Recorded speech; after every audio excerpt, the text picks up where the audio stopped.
In September of each year, an American Indian festival occurs in Tuscumbia, Alabama, which is called Oka Kapassa, which translates Return to Coldwater. At Spring Park, descendants of the Cherokee, Creeks, and Chickasaws that were forcibly removed during the Trail of Tears have the opportunity to return to their ancestral homelands in Alabama. The festival is a celebration of American Indian culture, but more importantly, it represents a return to the motherland.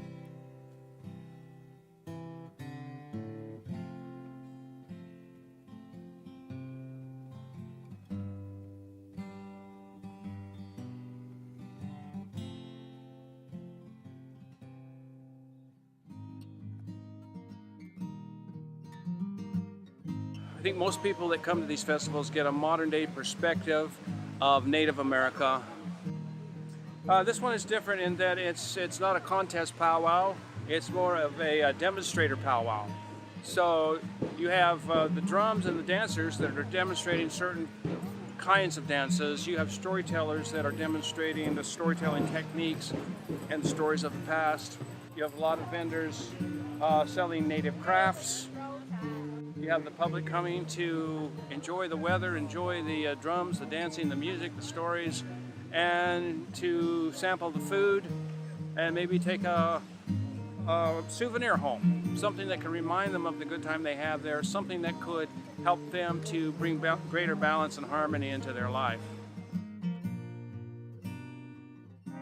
Among the numerous American Indian demonstrators at Oka Kapassa Festival, Junior Manning of the Porch Band of Creek Indians demonstrates the copper embossing techniques of his early ancestors.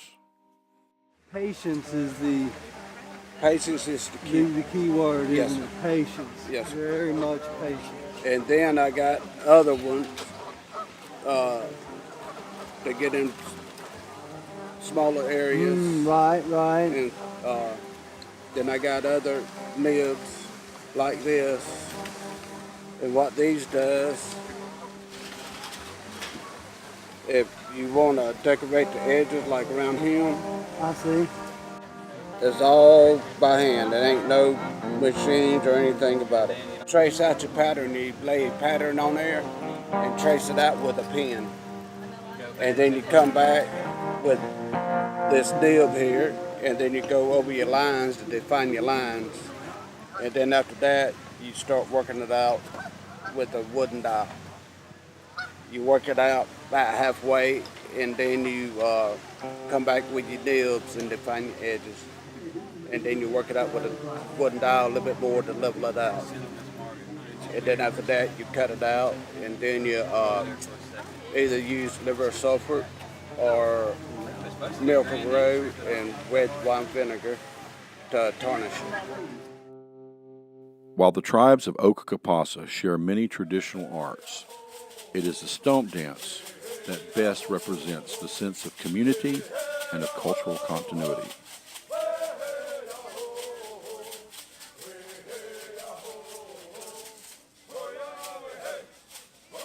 Jesse Lindsay, I'm with the Chickasaw Nation Dance Troupe. We're from Ada, Oklahoma. We come here every year for this festival, and this used to be our homeland. We're out of Alabama, Kentucky, Tennessee, and Mississippi.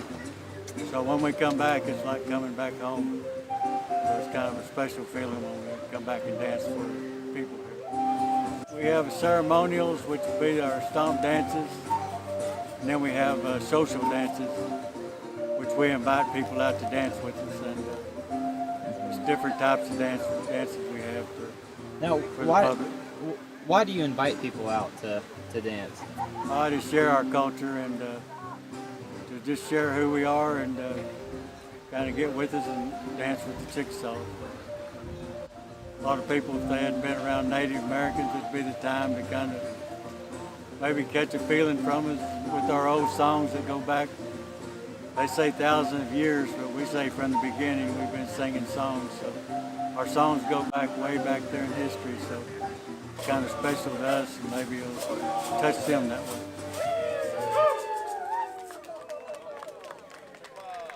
Expressions of music at Oka Kapassa range from the traditional to the modern. Orville Bird combines the sounds of both his southeastern Indian and Celtic ancestors.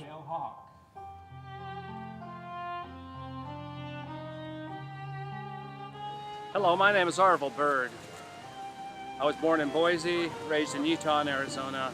I come from the Shivwit Band of the Southern Paiutes of Utah and the Clan Kennedy of Scotland.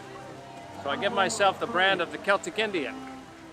What I do is I'm a contemporary Native American recording artist I've recorded over 25 CDs that blend both my Native American heritage and my Celtic roots. I show the similarity musically between the instruments using the violin, the native flute, the Irish whistles. I do a lot of native festivals and Celtic music festivals as well. A lot of the public still thinks that all Indians live in teepees and ride horses and hunt buffalo. So, first of all, they have to be educated about the way of life it is today. And then we try to teach them about the history from the Native American point of view, not what's taught in schools. Our indigenous ancestors taught us how to live in harmony and balance with our ecosystems. We must return to their teachings if we are to preserve our heritage and our future generations.